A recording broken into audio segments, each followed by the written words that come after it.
Bien, en este video se va a pretender dar respuesta a algunas de las preguntas que están al final de la guía, algunas preguntas de respuesta múltiple que están al final de la guía. Empecemos con esta primera pregunta. En dos bandejas, 1 y 2 idénticas, se sueltan dos piedritas a intervalos iguales de tiempo. La bandeja 1 está llena con agua y la bandeja 2 con miel. Simultáneamente se toman fotografías de cada bandeja. La figura que mejor ilustra la forma de las ondas generadas en la superficie de los fluidos es: tenemos A, B, C y D. Vamos a describir cada una de estas opciones. En la A nos damos cuenta que las ondas tienen una mayor velocidad porque pues se generan mucho más rápido que las de la miel. Notamos que la opción A y la opción D son muy similares, en donde las ondas del agua son más grandes que las ondas de la miel. Por otro lado, en la opción B nos damos cuenta que la velocidad de las ondas viajan a la misma, tienen la misma, la velocidad de las ondas en el agua y la miel es la misma, ¿sí? Porque pues notamos que después de cierto tiempo las ondas tienen exactamente la misma forma. Y en la opción C nos damos cuenta que las ondas en el agua después de cierto tiempo tienen un menor radio, un menor diámetro que las ondas en la miel, ¿sí? Esta pregunta mezcla dos ramas de la física, que son la mecánica de fluidos y las ondas, ¿no? Entonces, independientemente de que hayamos visto mecánica de fluidos sí o no, ¿sí? Esta pregunta también tiene que ver bastante con lo que son ondas, ¿no? Como es evidente. Entonces, tenemos que a mayor densidad, la velocidad de propagación es menor, ¿sí?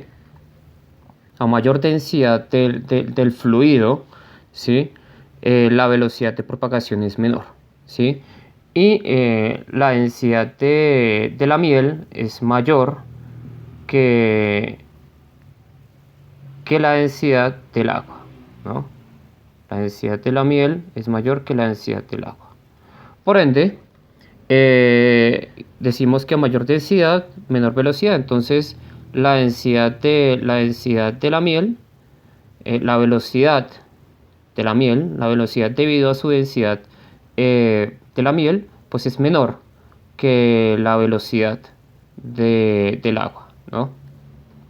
Bien, entonces la velocidad de la miel es menor que la velocidad del agua debido a que la miel tiene mayor densidad que el agua, y decimos que mayor densidad, menor velocidad, ¿sí? ¿Esto qué quiere decir?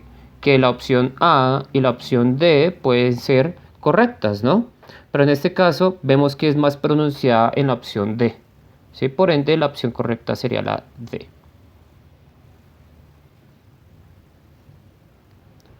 Bien. Vamos con esta otra pregunta de aquí.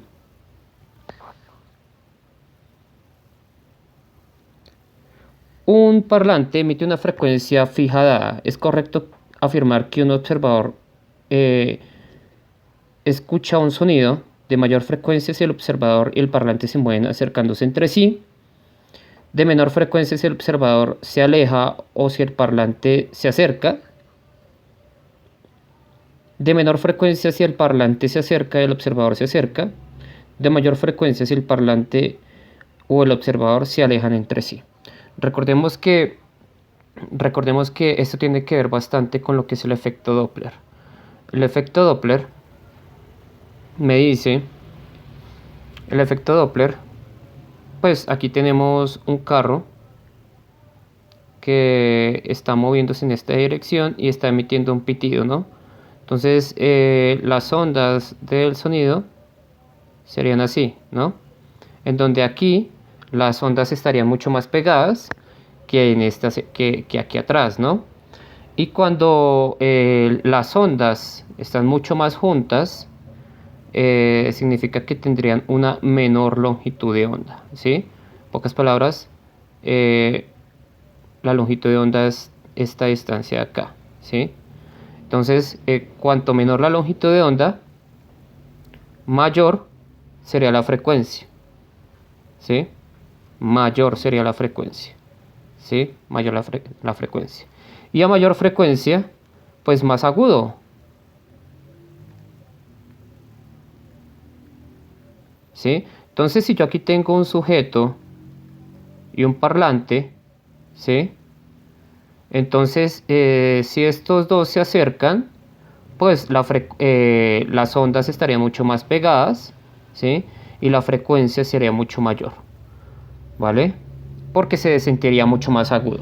Entonces, el acercarse implicaría que la frecuencia sería se escucharía mucho mayor, mucho más agudo, ¿no? O sea, a mayor frecuencia el sonido es más agudo, ¿no? Porque las ondas del sonido están mucho más juntas, o sea, la longitud de onda sería más corta, ¿no? Entonces, si observamos la primera opción de mayor frecuencia, si el observador o el parlante se mueven acercándose entre sí, la A. Estaría bien. De menor frecuencia si el observador se aleja o si el parlante se acerca. No, porque pues esta primera parte sería verdadera, pero la segunda no. Entonces, verdadero y falso sería falso. De menor frecuencia, si el parlante se acerca y el observador se acerca, tampoco, porque decíamos que cuanto más cerca, mayor frecuencia, ¿no? De mayor frecuencia, si el parlante o el observador se alejan entre sí, tampoco. Sería de menor frecuencia si se alejan entre sí. Entonces aquí la opción correcta sería la A. Vamos con esta otra pregunta.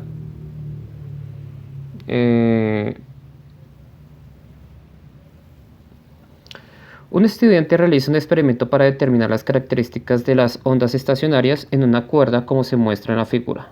Los datos obtenidos en la práctica se consignan en la siguiente tabla. ¿Vale? Entonces tenemos este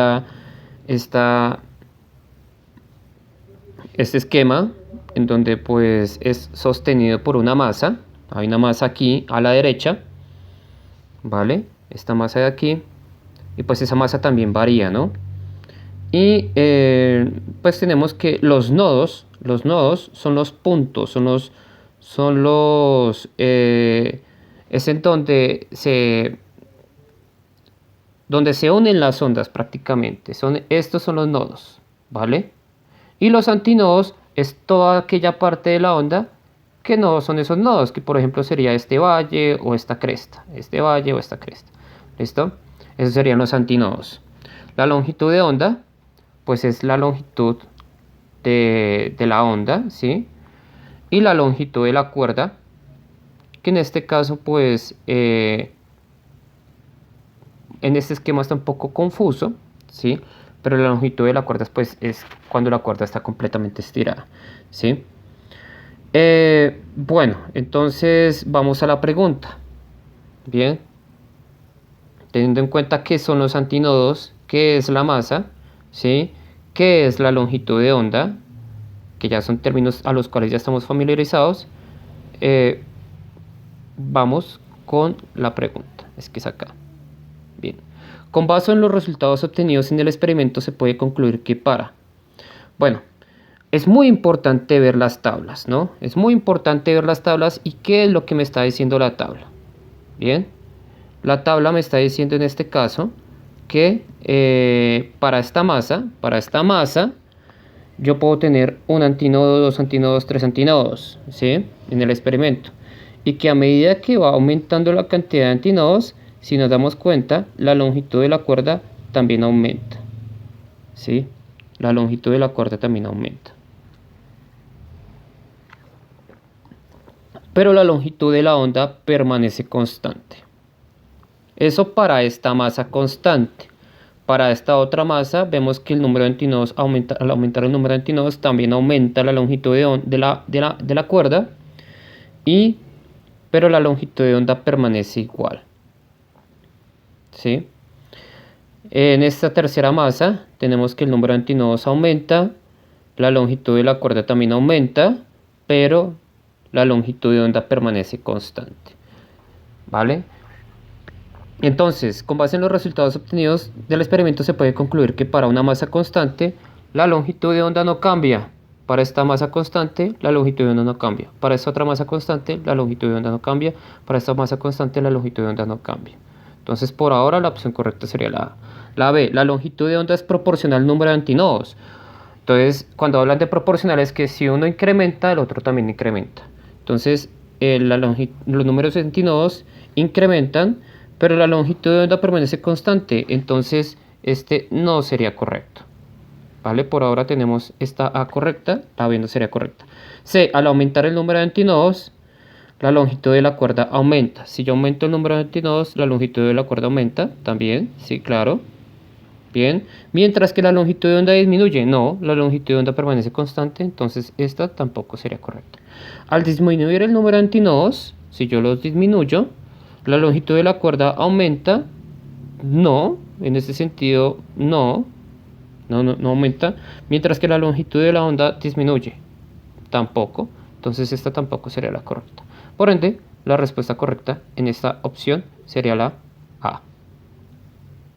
Descartar. Bien.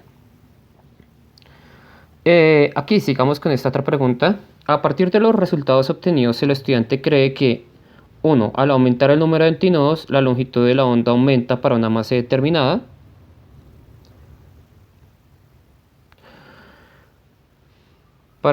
Si aumentamos el número de antinodos, la longitud de la onda aumenta, no porque permanece constante, entonces no sería correcta. Al aumentar la masa de la cuerda, aumenta la longitud de onda. Si yo aumento la masa de la cuerda, nos damos cuenta que sí aumenta la longitud de onda. Al aumentar la masa, la longitud de la cuerda permanece constante. Si yo aumento la masa, la longitud de la cuerda no permanece constante. Bien, entonces en este caso solamente sería la 2, que sería la opción D. Bien. Vamos con... Hola, entonces vamos con esta pregunta que tiende a generar algún tipo de confusión, ¿sí?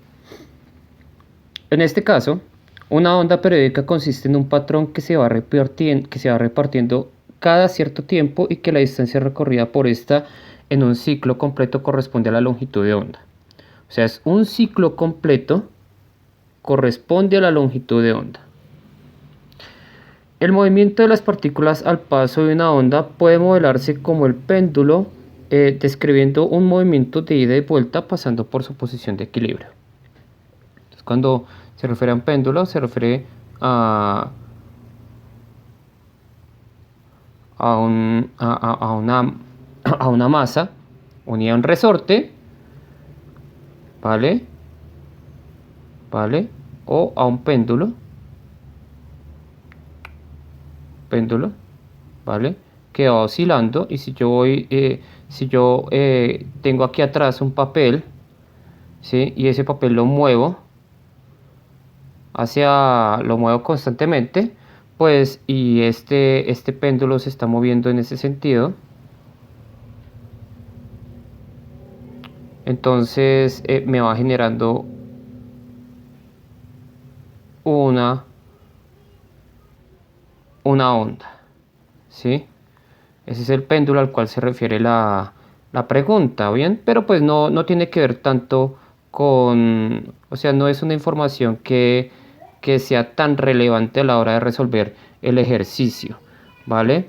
Las ondas, el tema de ondas viene ligado con lo que es la física mecánica desde el punto de vista del movimiento armónico simple, que es una masa unida a un resorte, y que cuando se estira la masa y se suelta, pues comienza a oscilar el resorte o la masa, el resorte con la masa, y si yo pongo un papel por atrás y por ejemplo un lápiz, y muevo constantemente la hoja a una velocidad constante, se genera una onda. Bien, la figura muestra el perfil de una onda periódica que se propaga en cierto medio. Al respecto, ¿a cuántas longitudes de onda corresponde la distancia entre los puntos P y Q? Aparentemente serían 3, ¿no? Yo diría no, que aquí hay una longitud de onda, aquí hay otra longitud de onda y aquí hay otra longitud de onda, serían 3, ¿sí? O aquí hay una longitud de onda, aquí hay otra longitud de onda y aquí hay otra longitud de onda. Yo diría no, son 3. Pero no, porque la longitud de onda también la podemos medir desde los nodos, ¿no? Entonces aquí hay una longitud de onda, 1, aquí hay otra longitud de onda, 2, aquí hay otra longitud de onda, 3, y aquí hay otra longitud de onda, 4, ¿sí? Porque esta primera onda sería 1, vamos a poner un punto acá, la segunda onda sería esta, 2, la tercera onda sería esta, 3, y la cuarta onda sería esta, 4. Entonces, si yo mido, yo cuento, entonces este sería 1, 2, 3 y 4. Bien. Y entonces se preguntará usted allá, no, pero si yo mido de cresta a cresta me dan 3. Lo que pasa es que la última cresta no está insertada dentro de la gráfica. Bien, entonces yo cojo y mido aquí 1, 2, 3. ¿Sí? Pero falta la otra onda y la otra onda debería irse acá, entonces tocaría completar la onda y sería 4. Bien, entonces, y lo mismo pasa con los valles, ¿no? Entonces, entre los valles, tocaría completar esta onda y decir, acá, entonces sería 1, 2, 3 y 4. Bien, entonces, puede generar confusión si uno lo mira solamente así con la gráfica. Si los medimos de cresta a cresta o de valle a valle, pero si completamos las ondas, nos damos cuenta que son 4. O mejor dicho, uno cuenta la cantidad de ondas que hay en esa gráfica y contamos 4. Bien, vamos con la siguiente pregunta. Vamos con esta pregunta de aquí. Me dice, el espectro electromagnético consiste en un ordenamiento de los distintos tipos de ondas electromagnéticas, ya sea de acuerdo con sus frecuencias o sus longitudes de onda en el vacío. Bien, recordemos que el sonido es una onda mecánica, mientras que la luz es una onda electromagnética, ¿sí? Una onda mecánica requiere un medio, el sonido requiere de aire para poderse propagar y para poderlo escuchar, ¿no? Pero una onda electromagnética solamente se puede transmitir a través del vacío. Bien, y pues el espectro visible, aquí tenemos diferentes longitudes de onda. Aquí tenemos diferentes longitudes de onda y nosotros podemos ver solamente esta longitud de onda en este punto de acá. Bien, son las ondas que nosotros podemos ver. Entonces, solo un pequeño espectro de longitudes de onda podemos ver en relación o en comparación con las demás longitudes de onda de las ondas electromagnéticas. La luz es una onda electromagnética que nosotros podemos ver, ¿no? Y que nos permite a nosotros percibir los diferentes colores que nosotros percibimos. Algunas aves tienen la capacidad de ver en la región ultravioleta del espectro, ¿sí? Entonces esto es ultravioleta, ¿bien? Solo con esta información se puede afirmar que dichas aves pueden ver en un intervalo de longitudes de onda más amplio que los humanos. No, porque de hecho en esta dirección, si nos damos cuenta, la longitud de onda es más corta, ¿no? Es cada vez más corta la longitud de onda, ¿no? Entonces es al revés, más amplio no, sino menos amplio, ¿no? Los humanos pueden ver en un intervalo de frecuencias más restringido que dichas aves. Puede ser que sí, puede ser que no. No es muy clara la opción. Dichas aves pueden ver luz con frecuencias más altas que los humanos. Sí, sí, porque a menor longitud de onda, mayor la frecuencia, ¿sí? En pocas palabras, cuanto más pegaditas estén las ondas, la frecuencia es mayor, ¿sí? La frecuencia es mayor. Entonces, por ahora sería la C. Dichas aves pueden ver la luz en longitudes de onda mayores que los humanos.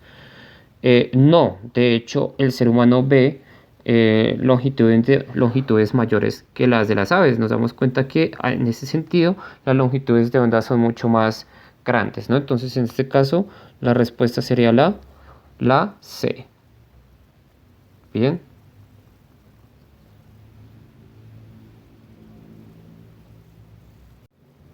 vamos a ir con esta pregunta. El nivel de intensidad sonora que percibe el sonido se mide en decibelios. Los sonidos de menos de 10 decibelios son difícilmente audibles, mientras que los superiores a 100 decibelios producen molestias. A partir de 140 decibelios podemos experimentar daños irreversibles, ¿sí? Entonces, decibelios es la intensidad sonora, ¿sí? En pocas palabras, el volumen. Es el volumen, qué tan alto podemos escuchar un sonido, ¿sí? Con qué intensidad, con qué potencia. Con base en la información de la gráfica, ¿qué sonido puede ser perjudicial? Me dice que a partir de los 100 decibelios producen molestias, ¿no? Entonces, menos de 100 decibelios estamos ok, ¿no? Menos de 100 decibelios estamos ok. Después de los 100 decibelios estamos mal. Bien. Entonces, el radio a volumen medio. Entonces, ¿dónde se encuentra el radio? Silencio, umbral, alguna molestia. Tránsito radio a volumen medio. Entonces estamos bien, ¿no? Tránsito intenso de camiones. Está por debajo de los 100 decibelios, entonces no es molesto. Una motosierra. Gritos, menos de 100 decibelios. Una discoteca Datsun, entonces está mal. Concierto de rock. Despliegue de un reactor, ¿vale? Entonces aquí está el umbral del dolor, ¿vale? Entonces, en este caso la opción correcta sería la D. Bien. Vamos con esta pregunta. Un estudiante lee un libro que en las partes de una onda sonora se representan de la manera como se muestra en la gráfica. Entonces vemos que la longitud de onda es la longitud ya con una onda un poco de nodo a nodo, ¿sí? Cada dos nodos, mejor dicho, o de cresta a cresta o de valle a valle. La amplitud es lo alto que es la onda, ¿sí? Y la línea de equilibrio es la que está en medio. A partir de una distancia igual a la longitud de onda, la forma de onda se repite. El estudiante realiza un experimento en el que emite una onda de sonido y la hace incidir sobre el caucho y la plastilina.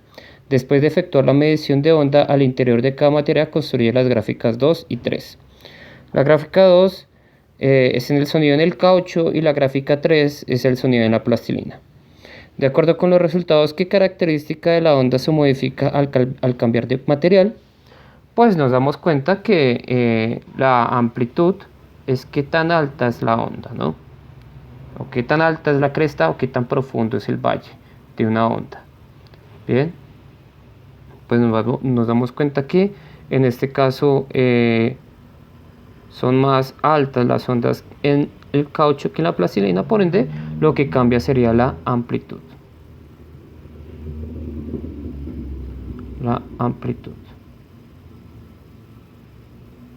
Por ende, la respuesta sería la D, la amplitud de la onda. Bien, y vamos con esta pregunta. De acuerdo con la simulación abordada en clase, la amplitud de una onda es la distancia que existe entre la línea de equilibrio y la cresta, o la distancia que existe entre la línea de equilibrio o un valle. Según lo anterior, la amplitud de la onda propagada en la siguiente cuerda es D. Entonces nos damos cuenta que esta es la línea de equilibrio y la amplitud de la onda sería esta. Que aquí está 1 y 2. Significa que la distancia sería de 1. ¿Vale? Por ende la respuesta en este caso sería la C. Bueno, espero haber ayudado con la respuesta a algunas de las preguntas en la guía. Los invito a analizar las otras preguntas y a estudiarlas. Gracias.